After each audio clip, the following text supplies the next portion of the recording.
Hello everyone, I'm Bable Jonathan. You welcome to this edition of the 6 p.m. primetime newscast on Equinoxe television, live from our headquarters in Cameroon's economic capital, Douala, as the socio-political and security impasse hitting the two Anglophone regions of Cameroon continues deepening.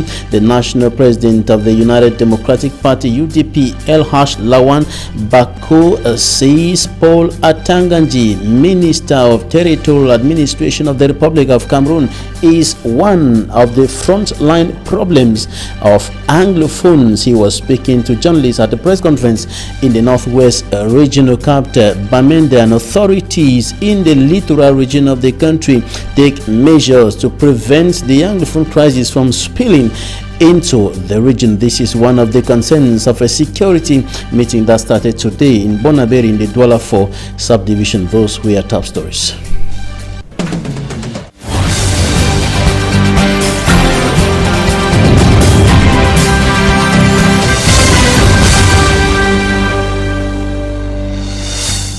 Thanks for joining us on this edition of the news on Equinoxe television. Administrative and security authorities in the littoral region of Cameroon are getting more and more concerned by the threats posed by the Anglophone crisis in the northwest and southwest regions of the country. There are fears that the crisis could spread further into the littoral region, and so measures have been discussed in order to prevent the spreading of the crisis, notably from neighboring southwest region into the littoral region. It should be noted that there are many persons who have fled violence in the crisis-stricken southwest region and even the northwest region, and are now seeking refuge in the littoral region. This is one of the issues on the discussion table at an ongoing security meeting that started today in Bonaberi, Douala 4 subdivision. A reporter for me, Armstrong Sander, was there, and this is what he brought back. There are fears that the Anglophone crisis might spread further to the other parts of Cameroon. This is one of the reasons why the Littoral Regional Security Coordination Meeting is taking place in Bonaberi, which is the gateway into the city of Douala from the crisis-stricken northwest and southwest regions. The meeting, bringing together administrative and security officials of the littoral region, is coordinated by the governor of the region. According to the mayor of Douala 4 subdivision, the choice of Bonaberi to host this meeting is strategic. We have problems with the province, with the region of our border of northwest and southwest. And you know, Bonaberi is receiving all our border, and we have to continue to receive them. But the problem is that we ask the service of security to see who is who in Bonaberi. Considering the fact that Bonaberi shares a long boundary with the southwest region, authorities want to stop the Anglophone crisis from entering into Bonaberi and the littoral region as a whole. The recent killing of a gendarmerie officer in Pendamboku, Mungo Division, has been attributed by many to the current Anglophone crisis. The Littoral Regional Security Coordination Meeting will equally be focusing on other security challenges within the region, including armed robbery and drug abuse. Douala city dwellers are yet to recover from a broad-day armed robbery attack which led to the death of 3 persons at Total BP Cité. Governor Samuel Jodene Ivahad Dibois, Honorable Mangwa David, and other participants say the meeting is expected to come up with strong resolutions to enhance the security of persons and property within the region. And a deepening Anglophone crisis running on for more than 2 years now has been attributed to the country's territorial administration minister Paul Atanganji and the national chairman or president of the United Democratic Party UDP Lawan Bako says the government's over 12 billion francs CFA emergency humanitarian aid plan to displaced persons in the northwest and southwest regions and those out of the country is a laudable initiative, but could be punctured by the official in charge of spearheading its implementation. That's talking about the territorial administration boss at Tanganji Paul El-Hash Lawan Bako was speaking to reporters at the press conference in the northwest regional capital Bamenda, and during that press conference he called on the head of state Paul Biya to investigate the whereabouts of 200 million francs CFA of election campaign money that was destined for political parties during the last senatorial election. I report in the northwest regional capital Selambu. Files and details. The chairman of the United Democratic Party, the UDP of El-Haj Lawan Bako, has described the Minister of Territorial Administration as one of the problems Anglophones are facing. One of our sources had made repulsive statements that there is no Anglophone problem. But our head of state, His Excellency Paul Biya, acknowledged the effective existence of problems which the government has addressed, some of them, and the concerns of others.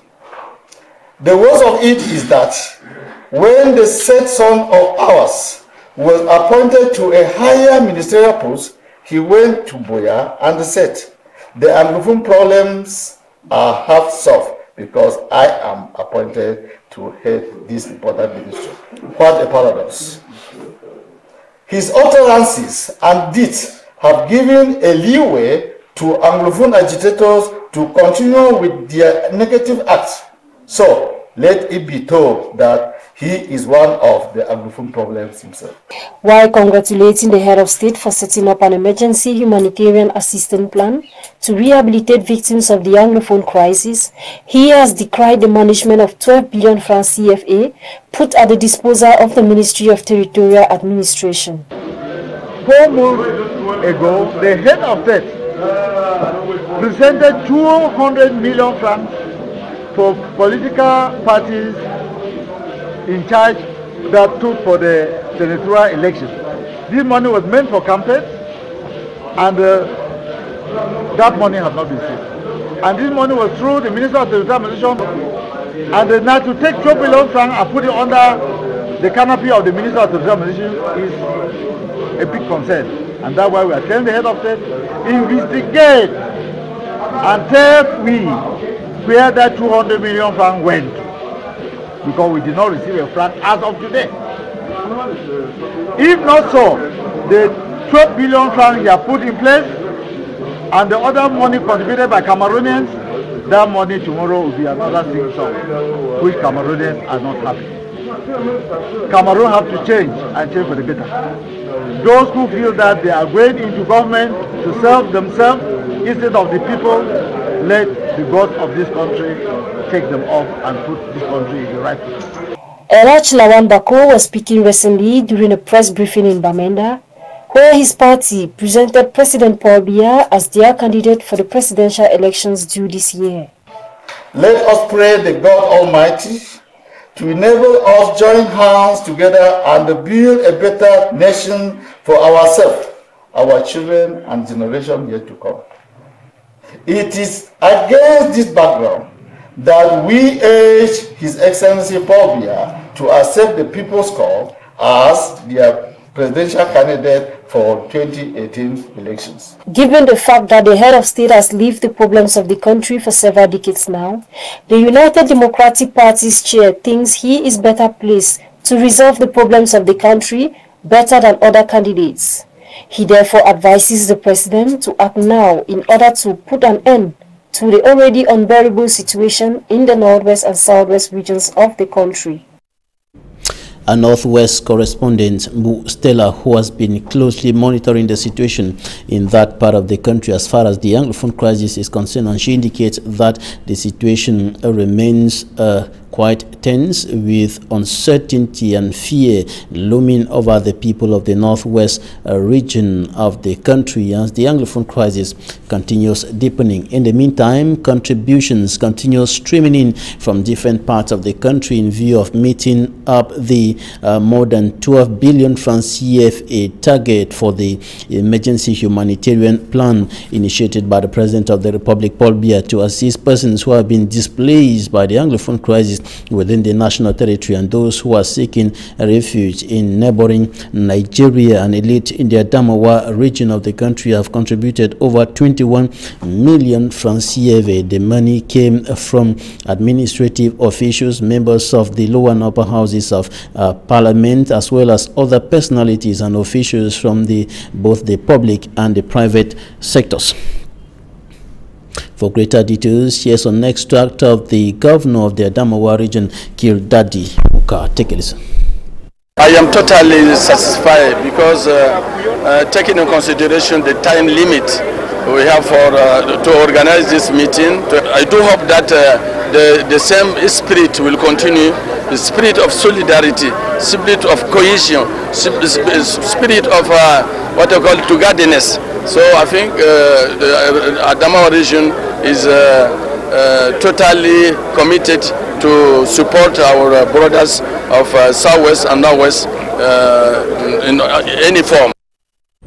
An internal crisis is rocking the main opposition political party, the Social Democratic Front, in the west region of the country, particularly in the Bafoussam 1 subdivision, where the militants have been split into two camps. Notably, that was during the last election to put in place new officials for that electoral district. We have details in the following report.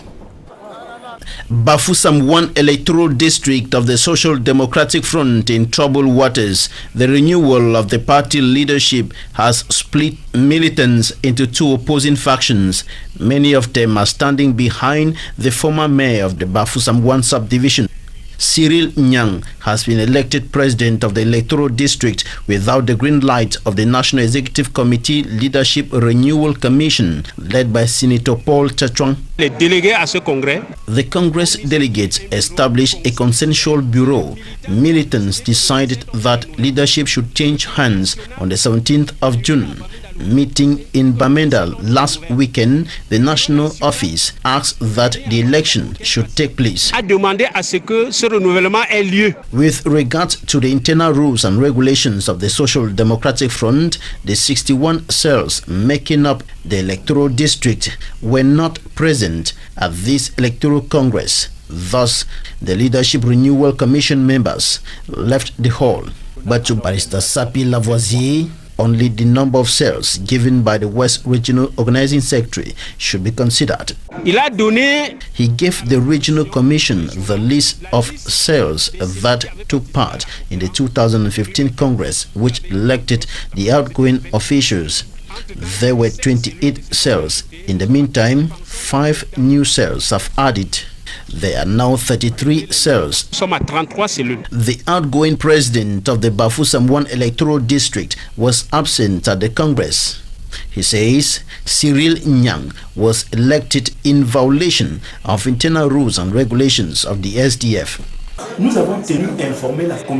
We informed the commission that the Bafoussam 1 electoral district was not ready to organize the election because we were renewing the cells, preparing municipal and legislative elections and the 20th and 26th of May feast.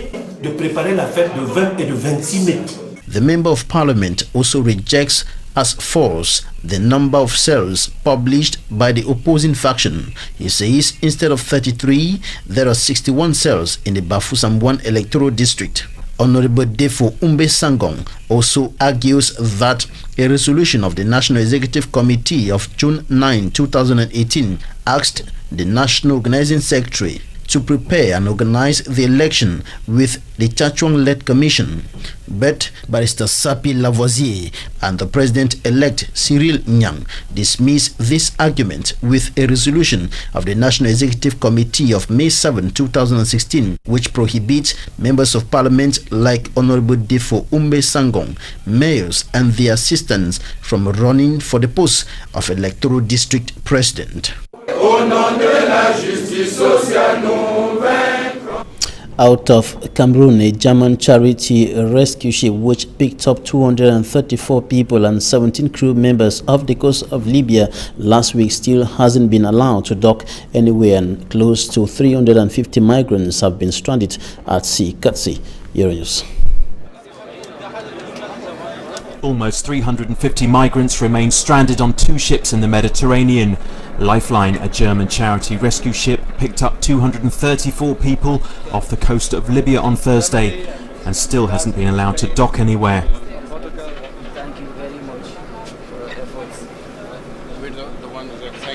And on Friday, a cargo ship operated by Danish shipping line Maersk rescued another 113 migrants, also off the Libyan coast.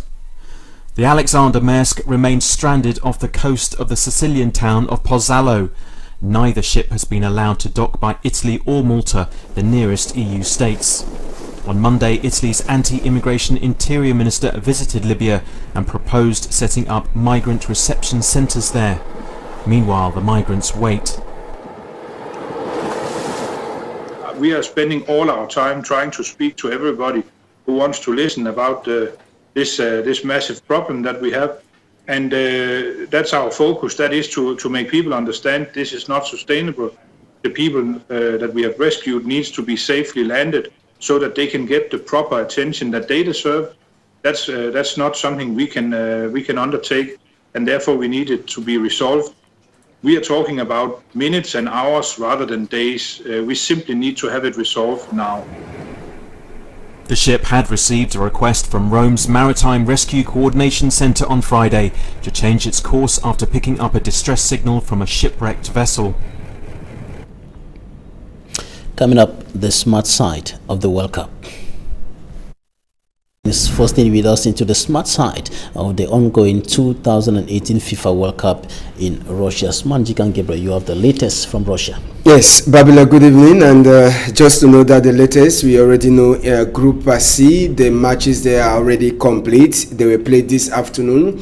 We are going to begin with the first game that took place this afternoon, maybe to start with the game pitting Peru. This man, they call him Andre Carrillo. He becomes one name that Peru will never ever forget. He scored the first World Cup goal for Peru since 1982, and it should be known that Andre Carrillo's goal was followed by Paulo Guerrero in the second half, and that of course ended them their very first win in the World Cup since 1982. It should be noted that Peru are picking up this victory after the last one, a World Cup match that was in 1978 when they beat Iran 1-0. So Peru, at least, they are returning back home to their own country with 3 points. Remember, Peru had lost their first 3 matches. A total number of 44,073 fans were present at the field this afternoon to watch Peru win their ever first World Cup game, and of course the first goals that were scored this afternoon. So Peru were a very happy side as they clinched all 3 points. The fans were there in their numbers to support their darling team. They were in all sort of marks, they were in all sort of attire to ensure and see that their team picks up the victory, and the victory was gotten. Australia was the victim of Peru after some years in the cold. And in another encounter today, Denmark lock horns with, I want to say, almighty France. Well, you might say almighty France, yes, but the game was a game that was having a lot of tension. There was a lot of pressure on both sides. Even though we already know what is happening with that game, we know that a withdrawal for Denmark was supposed to see them through to the next round, just like France that was just playing for playing sake, because they were already sure to qualify for the next round of the tournament. But Babila, one thing is peculiar about this game. The game ended goalless. It is the first game since the World Cup started that is ending without a goal scored. Almost every game that has been played this far in the World Cup, there are already 38 games played in the World Cup. This is the first game, Denmark-France, which ended in a goalless draw. So it was the last game that ended in a goalless draw, and the only game this far, we might say, in the World Cup that has ended goalless. Denmark-France, goalless, even though the action was really jam-packed in the course of the game. Now, the classification table as far as Group C is concerned. Classification table, you will see France remains on top with 7 points. Denmark second with 5 points. The two are done for the next round of the competition. Peru will be going back home, heading home, but they have at least 3 points in their pocket after having lost 2 games. But Australia, maybe the Kiwis of Australia, they might be the ones to be regretting. Why can't we pick even 3 points? The Kiwis finished Group C with just 1 point.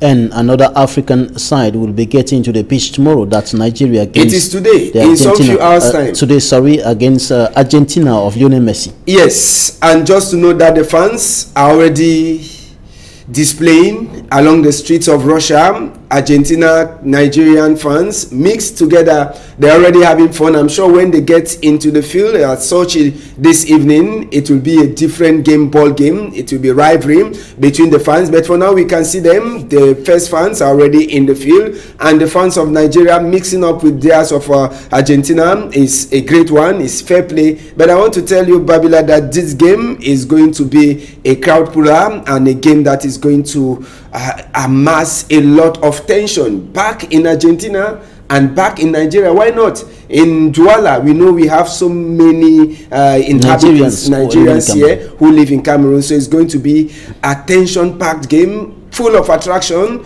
But it could be a game in which Lionel Messi, we saw him the other day in a picture.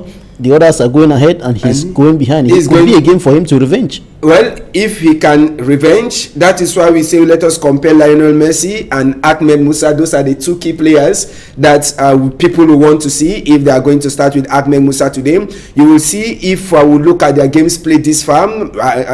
Ahmed Musa 118 and Lionel Messi 180 games. And of course, this far, that is the minutes played. The minutes played this far, and you want to see Ahmed Musa have scored 2 goals in 118 minutes played, and Lionel Messi 180 minutes played, no goal yet. So when we look at it, Ahmed Musa 3 shots, Lionel Messi 12 shots, and we want to tell you that in terms of who scored, who they have rated them already. Ahmed Musa, the person who scored first, is Lionel Messi, who has a total number of 7.34% or rate of scoring first. But at the time being, in 180 minutes played at the World Cup, Ahmed Musa with 2 goals, Lionel Messi 180, no goal yet. We don't know what will happen to them. And for us to look at the statistics of Lionel Messi himself this far at the World Cup, Lionel Messi, he has 12 shots and no goal.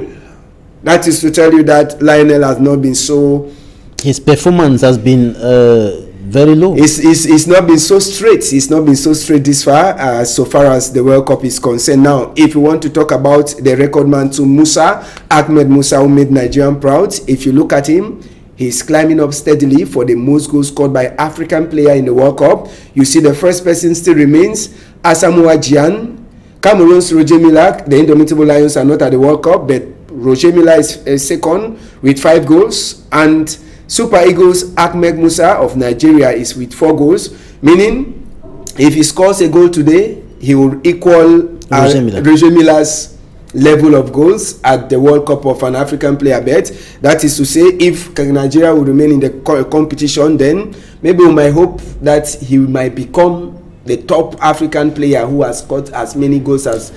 And Nigerians are expecting a lot from him on this decisive day. Yeah, Nigerians are expecting much from Ahmed Musa. That is depending on the strategy of Gernot Rohr, who is the coach of the Nigerian side. You know, Ahmed Musa was brought in from the bench in their previous game. That was their first encounter that they lost to Croatia. But in the match against Iceland, Ahmed Musa started and even almost finished the game. So it depends on the head coach, Gernot Rohr. Just for us to remind televiewers, that after the first games earlier on, these are the second games coming up. We are going to have Iceland to take on Croatia, and at the same time we shall be having the Super Eagles of Nigeria to take on Argentina. Just to know that these two countries, these two nations, they are very good friends. They know themselves so well. In the last friendly in November, Nigeria beat Argentina by 3-2, and it should be noted that even the Argentina side eliminated Nigeria from the last World Cup at the level of the group stage. So they know themselves so well. They are good friends when it comes to football. So it's going to be some sort of an encounter where they know themselves, and they know themselves, but one needs the victory. The Albi Celeste of Argentina, they must win if they have hopes of remaining in Russia. Nigeria, they have to just play their game. If they score one and they can keep their defense, for no goal, good. But a point will play the tricks, because if we look at the classification table of this group, Lionel Messi's side has considered the total number of 4 goals, and even a small nation like Iceland with just 2 goals considered can tell you that they have chances. Should they beat Croatia and the results turn around, then we might look at the goal difference. If, and that is it. So the group is still very tight, though Nigeria needs just a point for them to go. Now, maybe for us to finish this evening, to tell you that yesterday we had another African team that played. But before that, to know that Portugal actually had a game to play with Iran. It ended 1-1. And I want to tell you, Babylon, that Cristiano Ronaldo became the first Portuguese player to miss a penalty in the history of the World Cup. Yesterday he had a spot kick, a penalty to take, but he missed that penalty, meaning the 2 key players at the World Cup now that many people are watching, Lionel Messi and Cristiano Ronaldo, they have all missed penalties. So it is equal. Now that match ended 1-1, but to know that that game was just a game of honor, because Cristiano Ronaldo's Portugal was already sure to play in the next round. The other game that actually removed a lot of tension was Spain that and Morocco. The La Roja of Spain and the Atlas Lions of Morocco. And one bad thing is that the Moroccans opened scores. They were met. They went again on the lead, and last minute Spain also scored. So it ended 2-2 between Morocco and Spain. So Morocco is heading home with at least a point. They are better off than their North African sisters, the Pharaohs of Egypt, who returned home with 0 in their back. So Morocco, they will say, after all, we came to Russia, at least we have our point in our back. We are coming back home to prepare maybe for the next edition if they are going to qualify. Now, the World Cup oldest players. World Cup oldest players, that is a package to finish this evening. You will see that the oldest player in the World Cup history is Essam El Hadari of Egypt, 2018. Before then, the oldest player was Farid Mandragon of Colombia with 43 years. But Essam El Hadari of Egypt, an African, is now top of the league, top of that classification of the oldest player to have appeared at the World Cup. He is 45 years, 161 days. Well, we talked about this, but we decided to come back to a full classification so that our people out there could also see. You can see in 1994, it was Roger Milla of Cameroon who was the oldest, 42 years and 39 days. So for now, an African is top. He is the oldest player, Essam El Hadari of Egypt, 45 years, 161 days. So that is the classification, and that is the end of this Smart Styles for Sports. Thanks, Smart Jikan Gabriel. We'll be expecting you tomorrow with more news from Russia. That was the smart side of the 2018 FIFA World Cup in Russia. Thanks, ladies and gentlemen, for staying with us. Goodbye.